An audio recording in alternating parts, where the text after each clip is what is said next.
Hola, buenas tardes. Mi nombre es Alberto Bautista. Mis compañeros y yo hablaremos sobre la cultura mexica. Mis compañeros son Mónica Mendoza Valerio y mi compañero Sergio Martínez Elizarrarás.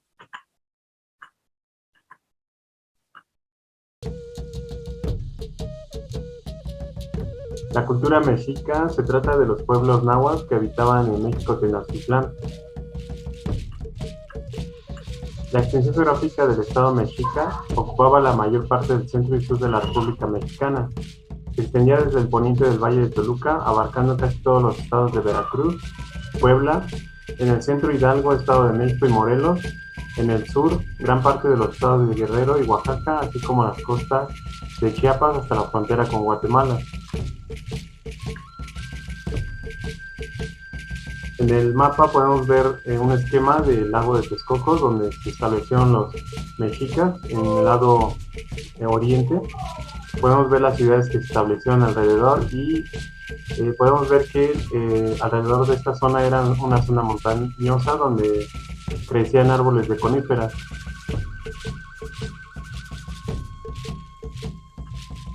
En cuanto a la flora, podemos mencionar que los mexicas implementaron un sistema inteligente de cultivo, ya que crearon el sistema de chinampas, un sistema de cultivo sobre el mar, o en este caso sobre lagos o lagunas, ya que en las lagunas no podían pues, cultivar, ya que era una zona de lago. Podemos encontrar el tipo de plantas que podían, comestibles que podían cultivar, como el maíz, el maguey, el frijol, el chile, el aguacate, el nopal, el tomate jitomate, cacao y, como ya mencionamos, entre arbustos y árboles de coníferas.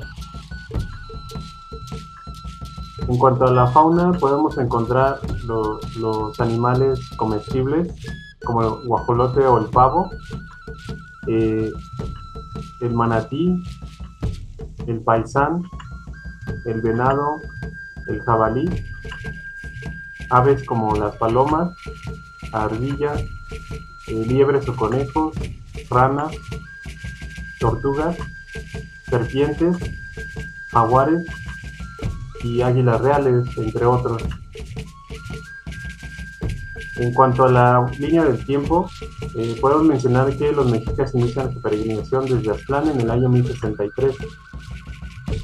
Continuando sobre esta línea, el establecimiento de los primeros mexicas se realiza en el Valle de México en el año, adelante del año 1200. En el año 1325, la fundación de la capital azteca de Tenochtitlán en el lago de Texcoco. Ya en el año 1418, los mexicas tepanecas comienzan a establecerse en Texcoco. Para el año 1500, la Triple Alianza se conforma entre Tenochtitlán, Texcoco y Tlacopan. El 31 de agosto de 1521, la capital azteca de Tenochtitlán cae en manos de las fuerzas españolas lideradas por Cortés. En cuanto a los grupos de origen, el surgimiento mexica es solo la prolongación de la época tolteca. Los pequeños centros urbanos rodeados de tierras de cultivo buscaron pronto expandir su riqueza e influencia. En el año 1400 se habían formado varios imperios pequeños en el Valle de México. Entre los dominantes eran Texcoco, capital de la región Acolhua, y Azcapotzalco, capital de los tepanecas. Las fuerzas de Azcapotzalco fueron derrotadas por una alianza de Texcoco, Tenochtitlán y otras ciudades más pequeñas. Tras la victoria se formó una triple alianza entre Texcoco, Tenochtitlán y Tlacopan.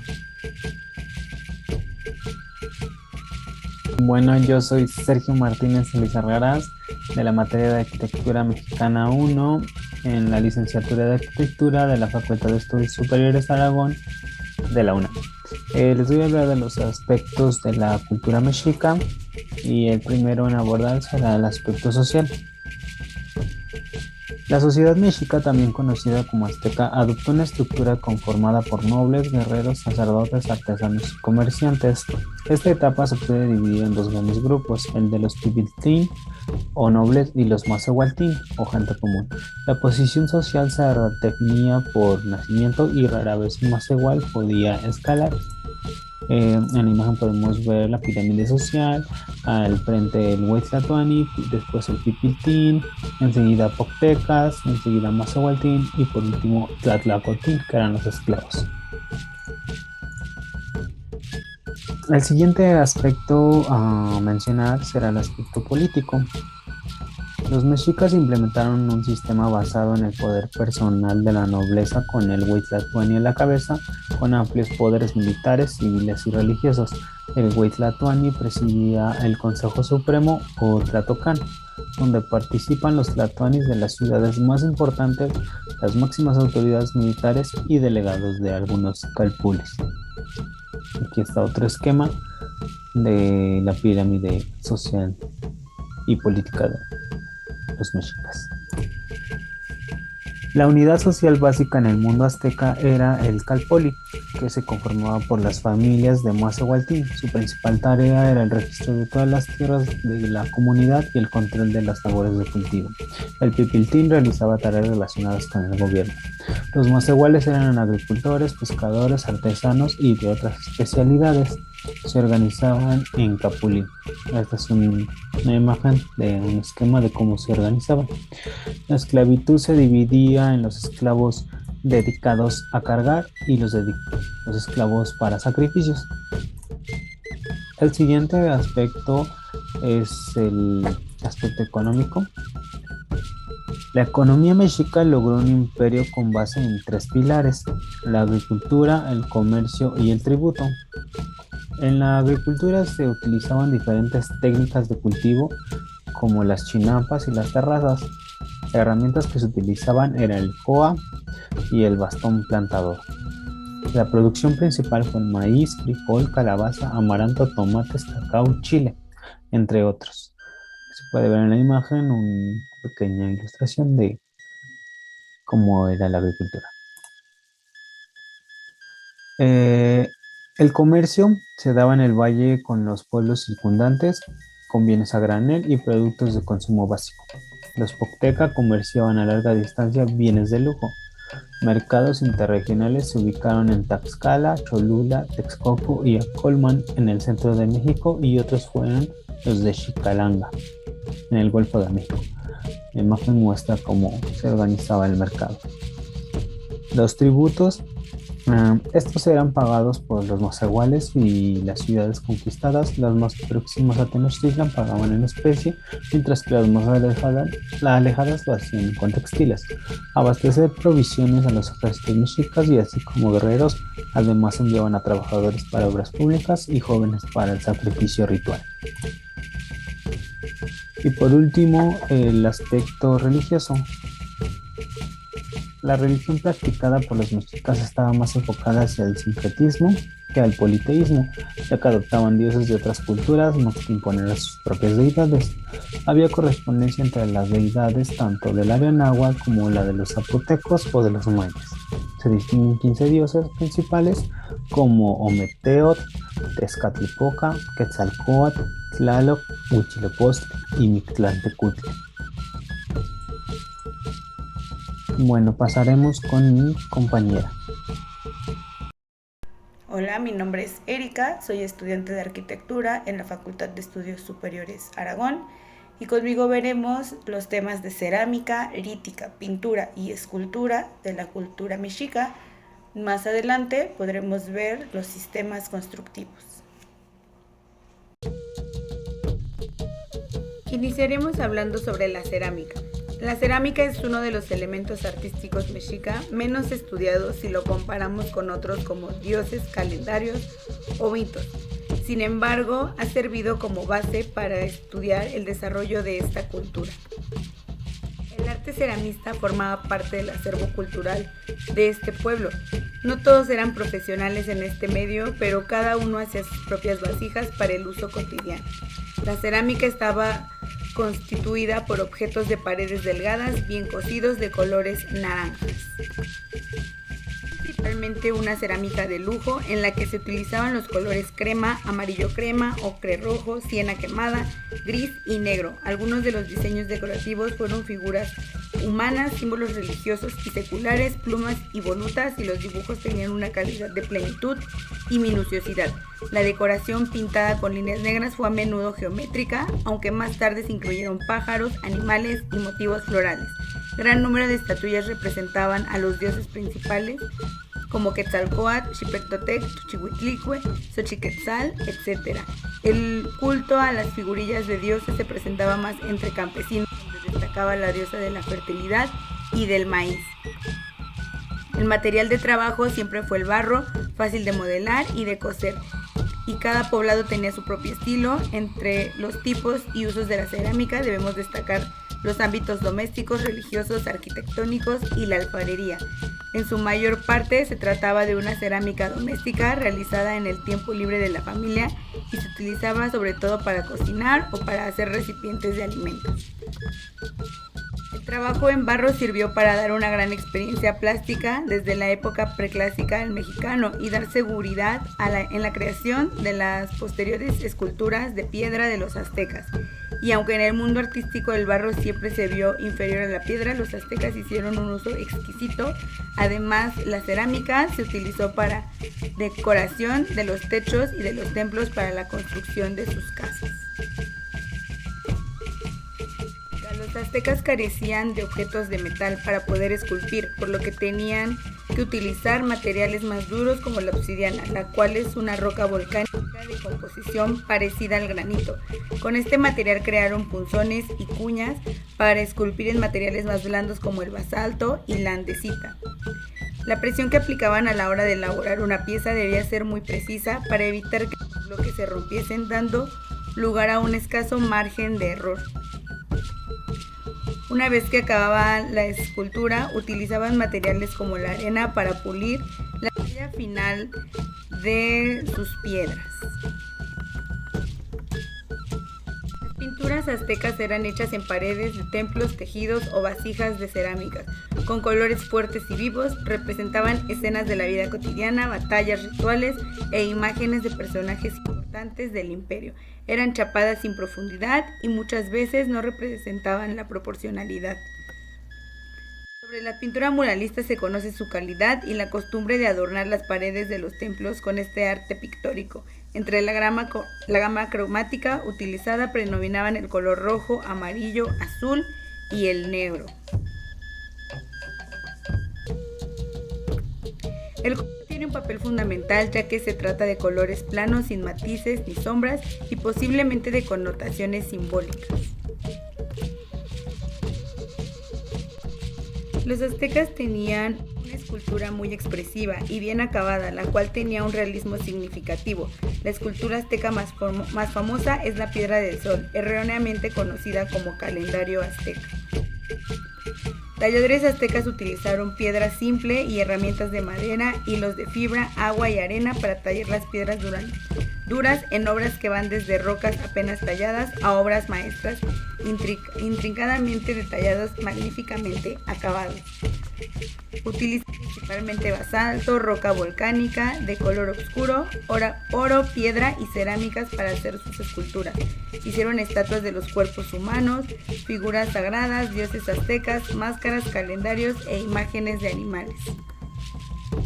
La forma de expresión artística era predominante por medio de símbolos y metáforas iconográficas. Los artistas de Tenochtitlán y sus familias participaban en la elaboración de las piezas. La escultura servía de comunicación a través de metáforas visuales cuyo fin era adoctrinar imperativos comunes del tipo religioso. En cuanto a las artes menores, se realizaban esculturas de todos los tamaños en las que plasmaban temas religiosos o de la naturaleza. En las esculturas más grandes solían representar dioses y reyes. Las más pequeñas las utilizaban para representaciones de animales y objetos comunes.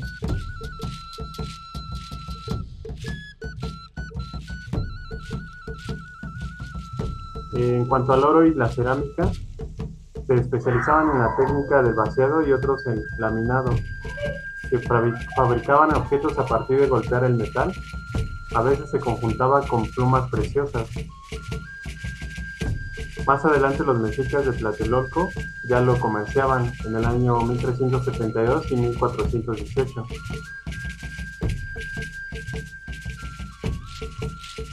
En cuanto a las cesterías, en el mercado azteca de Tenochtitlán se usaban y vendían canastos de formas y tamaños para transportar productos, almacenar granos, y guardar todo tipo de comida.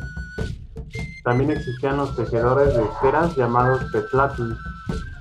Se formaban a partir de tiras o fibras de origen vegetal como mimbre, punto y papiro. También podían ser de origen animal o cabello humano.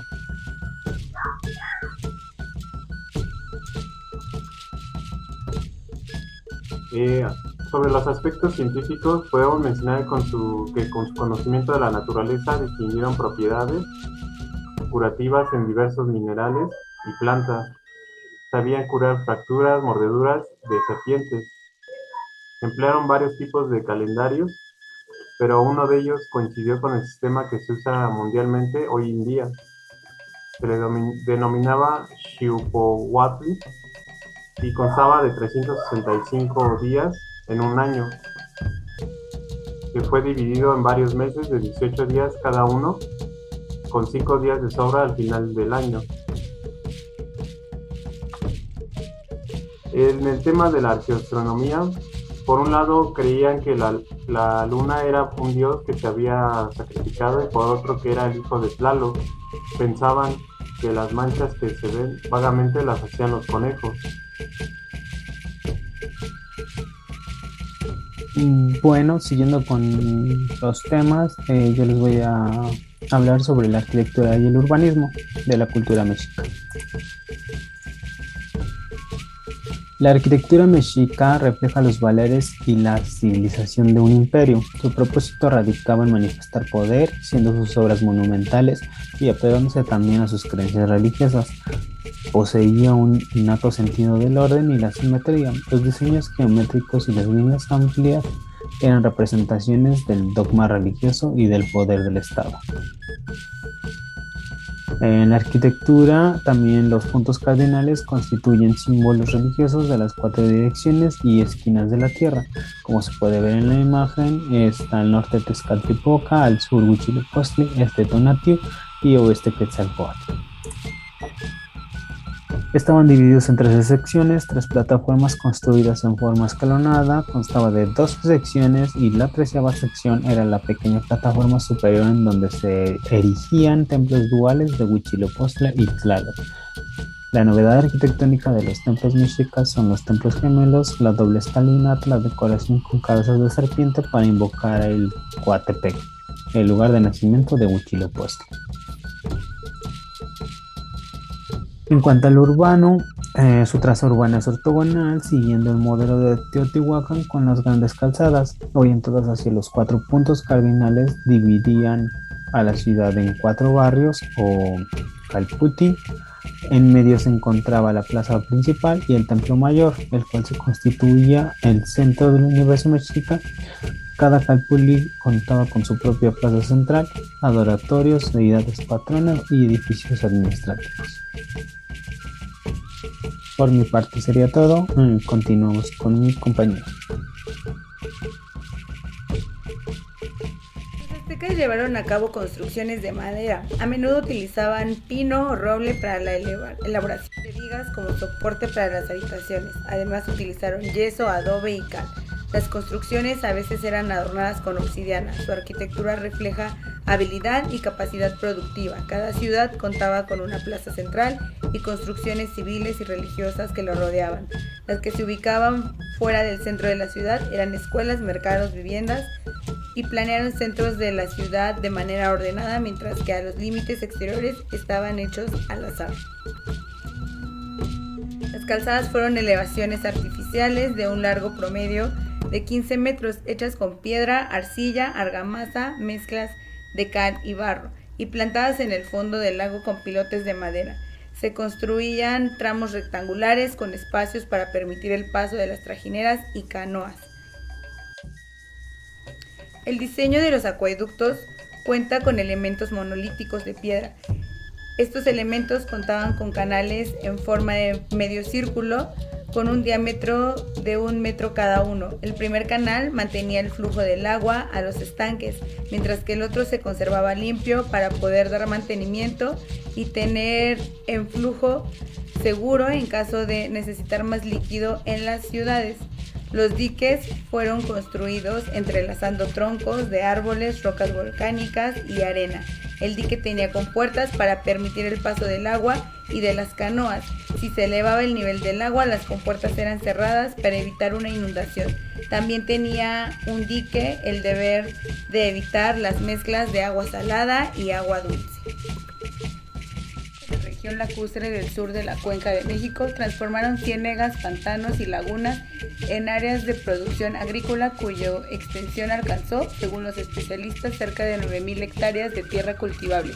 Se trata de un sistema que se le permitió crear tierras nuevas para cultivar alimentos. Son mini islas artificiales construidas sobre los lagos de 90 metros de largo por 10 de ancho. Las chinampas se construían tejiendo una red de palos que flotaban en el agua y apilando juncos y hierbas por encima. Después se sacaba un fango derecho y se ponía encima de los juncos para darle forma a las chinampas.